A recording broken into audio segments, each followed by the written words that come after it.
and begins to push it. And you can just see how smooth it is and how quick it is. And the crews are getting the barricades in place, putting sandbags in place on either side of it. But again, in just a few seconds, the Chef Highway right here in the entrance to the Venetian Isles in that area of the city is going to be closed off to vehicular traffic.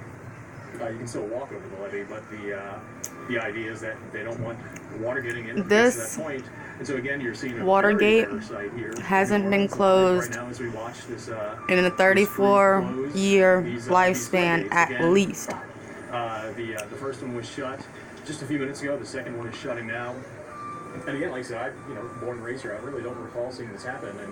And again, it's just always better safe than sorry. So you're seeing the little piece of equipment here back up a little bit more, get in position, and it's going to shut the rest of the gate in just a minute. And again, like I said, I was sort of surprised at how quickly and how smoothly this all happens. I was expecting probably a little bit noisier and harder to get it going. Oh. Our process at all, and you see now the last of this piece of the floodgate is shutting down, closing up rather, and in the second we're going to see them come together and be shut entirely. And there it goes. That last little bit, the little bit is going to be closed off any second now. And so right now, in seconds, traffic on Chef Highway out here in Venetian Isles is now closed off. You can't get in, you can't get out if you've got a vehicle. We spoke to several people who live in the area. One of them, if you were watching earlier, was a fisherman who has been out here about 65 years, said it's just kind of comes with living with the area. It's nothing out of the ordinary. This storm is not one that's worrying him. We went down a little further into the neighborhood as well. And a lot of people out there said the same thing. They said it's just part of living out here in the Venetian Isles area. Again, the storm's nothing that's really worrying them in particular. And they said, they're going to just hope for the best and kind of go about their lives.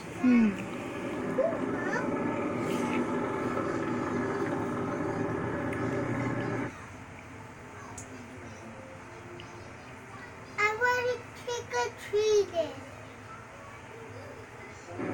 I'm ready trick-or-treating.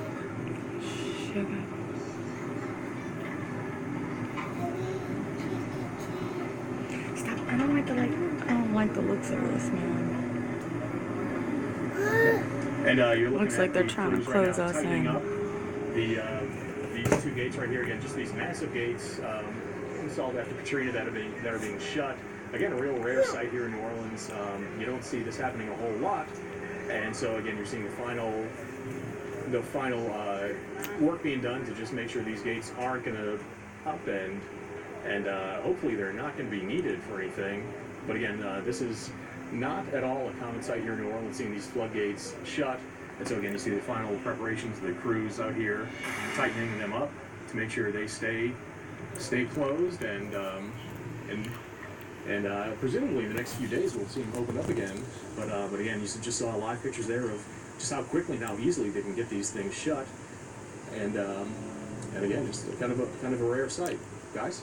Yeah, Danny, what does that say to you that you are seeing that right now? That we are seeing the fortress of New Orleans being secured, not something that we've seen all that often. Yeah, I mean, I think it's safe to say, just considering what the city's been through in the past 14 years or so with Katrina, that of course is kind of the big one we all remember.